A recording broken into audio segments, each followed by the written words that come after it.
ಮೊನ್ನೆ ನಾನು ಮಾನ್ಯ ಮುಖ್ಯಮಂತ್ರಿಗಳು ದಿಲ್ಲಿಗೆ ಹೋಗಿದ್ವಿ. ಆ ಕಾರ್ಯಕ್ರಮಕ್ಕೆ ದೊಡ್ಡ ಮಟ್ಟದಲ್ಲಿ ಮಾಡಿ ಮಾನ್ಯ ನಮ್ಮ ನಾಯಕರಾದಂಥ ರಾಹುಲ್ ಗಾಂಧಿ ಕರಿಬೇಕು, ACC ಅಧ್ಯಕ್ಷ ಆದಂಥ ಮಲ್ಲಿಕಾರ್ಜುನ ಖರ್ಗೆ ಸಾಹೇಬ್ರಿಗೆ ಕರಿಬೇಕಂತ ನಾವು ದಿಲ್ಲಿಗೆ ಹೋಗಿ ಆಹ್ವಾನ ಕೊಟ್ಟಿದ್ವಿ ಮಾನ್ಯ ರಾಹುಲ್ ಗಾಂಧಿ ಅವ್ರಿಗೆ ಮತ್ತು ಖರ್ಗೆ ಸಾಹೇಬ್ರಿಗೆ. ಅವ್ರೇನಂದ್ರು, ಈಗ ಹೆಂಗೋ ನವಂಬರ್ ಆಗಿದೆ, ಹೊಸ ವರ್ಷದಲ್ಲಿ ಆ 42,345 ಮನೆಗಳು ಕೂಡಿ ನಾವು ಬರ್ತೀವಿ ಅಂತ ಹೇಳಿದ್ದಾರೆ. ಏನಕ್ಕೆ BJP ಅವ್ರು ಕೊಡೋಕ್ಕೆ ಸಾಧ್ಯ ಆಗಲಿಲ್ಲ? ಏನಕ್ಕೆ ಜನತಾದಳವ್ರು ಕೊಡೋಕ್ಕೆ ಸಾಧ್ಯ ಆಗಿಲ್ಲ? ಹಾಗೆ ಅದ್ರ ಜೊತೆಯಲ್ಲಿ ಬ್ಯಾಂಗ್ಳೂರು ಸಿಟಿಯಲ್ಲಿ ತಮಗೆಲ್ಲ ಗೊತ್ತೇ ಇದ್ದಂಗೆ ಬ್ಯಾಂಗ್ಳೂರು ಸಿಟಿದಲ್ಲಿ ನಾನೇ ಸಿದ್ದರಾಮಯ್ಯ ಅವರು ಮುಖ್ಯಮಂತ್ರಿ ಇರುವಾಗ 1 lakh ಹೌಸಿಂಗ್ ಸ್ಕೀಮ್ ಅಂತ ತಂದರು. 1 lakh ಹೌಸಿಂಗ್ ಸ್ಕೀಮ್ ಅಂತ ತಂದರು. ಅದರಲ್ಲಿ ಪಾಪ ಭಾಳ ಜನ ಆಟೋ ಚಾಲಕರಿದ್ದಾರೆ, ಬೀದಿ ವ್ಯಾಪಾರ ಮಾಡೋರೆ, ಆಟೋ ಚಾಲಕರಿದ್ದಾರೆ. ಅವ್ರಿಗೂ ಒಂದು ಸ್ವಂತ ಮನೆ ಆಗಬೇಕಂತ 1028 ಎಕರೆ ನಮ್ಮ ರಾಜೀವ್ ಗಾಂಧಿಗೆ ಹ್ಯಾಂಡ್ ಓವರ್ ಮಾಡಿದ್ರು. ಯಾವಾಗ? 2016ರಲ್ಲಿ 6 ಲಕ್ಷನ ರೇಟನ್ನು ನಿಗದಿ ಮಾಡಿದ್ರು. ಕೇಂದ್ರ ಸರ್ಕಾರದಿಂದ 1.5 ಲಕ್ಷ ಬರ್ತಾಯಿತ್ತು, ನಮ್ಮ ರಾಜ್ಯ ಸರ್ಕಾರದಿಂದ SC ST ಇದ್ದರೆ 2 ಲಕ್ಷ ಕೊಡ್ತಾಯಿದ್ರು. ಅಂದರೆ 2.5 ಲಕ್ಷ ಕೊಟ್ಟರೆ ಆ ಬಡವ್ರಿಗೆ ಒಂದು ಮನೆ ಆಗೋದು ಅವ್ರಿಗೆ. ಆ ಸ್ಕೀಮನ್ನು ತಂದು 2016ರಲ್ಲಿ ತಂದರು. 2018ರಲ್ಲಿ ನಮ್ಮ ಸರ್ಕಾರ ಬಂದಿಲ್ಲ.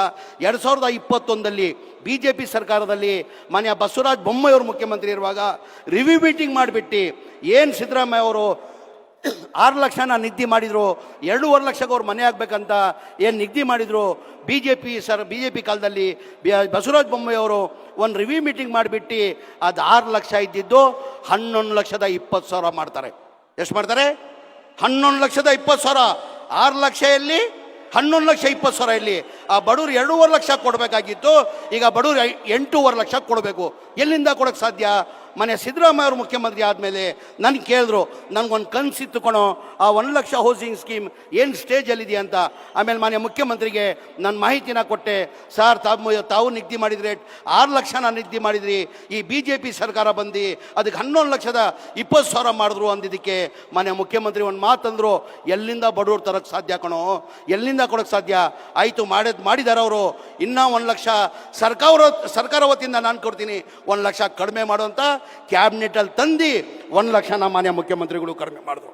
ಅದ್ರ ಜೊತೆಯಲ್ಲಿ ನಾವು ಏನು ಮಾಡ್ತೀವಿ, ಮಾನ್ಯ ಮುಖ್ಯಮಂತ್ರಿಗಳು ಸೂಚನೆ ಕೊಟ್ಟರು, 1 ಲಕ್ಷ ಕಡಿಮೆ ಮಾಡಿ ಅದು ಒಂದು ಕೆಲಸ ಮಾಡು, ಬಡವ್ರು ದುಡ್ಡು ಕೊಟ್ಟಕ್ಕೆ ಸಾಧ್ಯ ಆಗಲ್ಲ, ಅವ್ರು 2.5 ಲಕ್ಷನ ಕಟ್ಟಲಿ, ಮಿಕ್ಕಿದ ಬ್ಯಾಂಕ್ ಲೋನ್ ಮಾಡಿಸ್ಕೊಡಿ ಅವ್ರಿಗೆ ಅಂತ ಮಾನ್ಯ ಮುಖ್ಯಮಂತ್ರಿಗಳು ಸೂಚನೆ ಕೊಟ್ಟರು.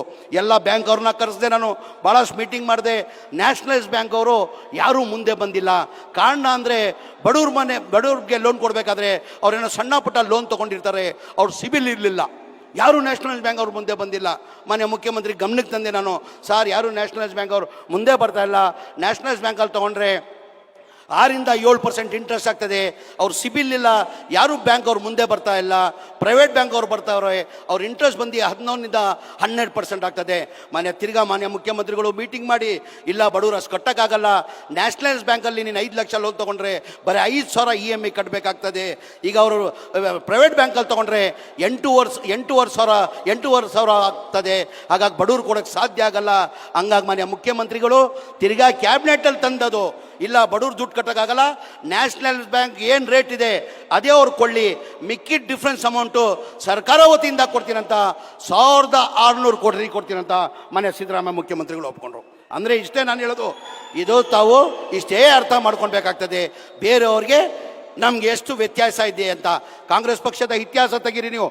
ಯಾವ ಚುನಾವಣೆ ಬಂದಿದೆ, ಜನಗಳು ಮಧ್ಯೆ ಹೋದರೆ ನಮ್ಮ ಸಾಧನೆಯನ್ನು ತೋರಿಸಿ ನಾವು ಮತ ಕೇಳ್ತೀವಿ.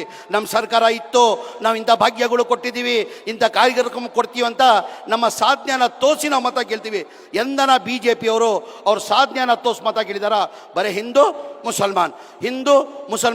ಅವ್ರು ಯಾವ ಹಿಂದೂನೂ ಬೇಕಾಗಿಲ್ಲ, ಯಾವ ಮುಸಲ್ಮಾನೂ ಬೇಕಾಗಿಲ್ಲ, ಅವ್ರು ಬೇಕಾಗಿರೋದು ಅಧಿಕಾರ. ದಯಮಾಡಿ ಇದೆಲ್ಲ ಅರ್ಥ ಮಾಡ್ಕೊಳ್ತಾವು. ನಮ್ಮ ಪಕ್ಷಕ್ಕೆ ಆಶೀರ್ವಾದ ಮಾಡಬೇಕು, ನಮ್ಮ ಸರ್ಕಾರಕ್ಕೆ ಆಶೀರ್ವಾದ ಮಾಡಬೇಕಂತ ಕೇಳ್ಕೊಂಡು ಸುಧಾಕರ್ ಅವ್ರನ್ನ ತುಂಬ ಒಳ್ಳೆ ಕಾರ್ಯಕ್ರಮ ಹಮ್ಮಿಕೊಂಡಿದ್ದಾರೆ. ಸುಧಾಕರ್ ಅವ್ರು ಹೇಳ್ದಂಗೆ, ದಿನೇಶ್ ಗುಂಡೂರು ಅವ್ರು ಹೇಳ್ದಂಗೆ ಎಲ್ಲ ಇಲಾಖೆಯಲ್ಲಿ ಸಂಬಂಧಪಟ್ಟ ಮಂತ್ರಿ ಹಂಗೆ ಬರೀ ಅವ್ರ ತಾಲೂಕಿಗೆ ಸೀಮಿತ ಇಲ್ಲ, ಅವ್ರ ಕ್ಷೇತ್ರಕ್ಕೆ ಸೀಮಿತ ಇಲ್ಲ, ಎಲ್ಲ ಜಿಲ್ಲೆವಾರಿಗೆ ಅವ್ರು ಸಂಬಂಧಪಟ್ಟ ಮಂತ್ರಿಗಳು ಹೋಗಿ ಅವ್ರ ಕೆಲಸನ ತೊಗೊಳ್ತಾರೆ. ನನಗೂ ಬಂದು ನನ್ನ ಅನಿಸಿಕೆ ನಮ್ಮ ಇಲಾಖೆಯಿಂದ, ಅಲ್ಪಸಂಖ್ಯಾತರ ಇಲಾಖೆಯಿಂದ 100 ಕೋಟಿ ಅನುದಾನ ನಾನು ಕೊಟ್ಟಿದ್ದೀನಿ, 100 ಕೋಟಿ ಅನ್ನೋದಾಗ್ಲೂ ಕೊಟ್ಟಿದ್ದೀನಿ. ಅದ್ರಲ್ಲಿ ಒಂದು ಇತಿಹಾಸನ ಮಾನ್ಯ ಸುದ್ದಿಯಾಗ ಅವರು ಕ್ರಿಯೇಟ್ ಮಾಡಿದ್ದಾರೆ. ಯಾರೂ ಮಾಡೋಕ್ಕೆ ಸಾಧ್ಯ ಆಗಲ್ಲ.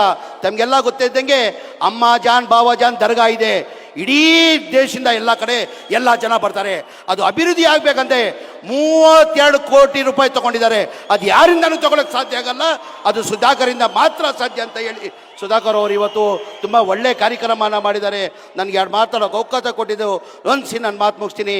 ಜೈ ಹಿಂದ್, ಜೈ ಕರ್ನಾಟಕ, ಜೈ ಕಾಂಗ್ರೆಸ್.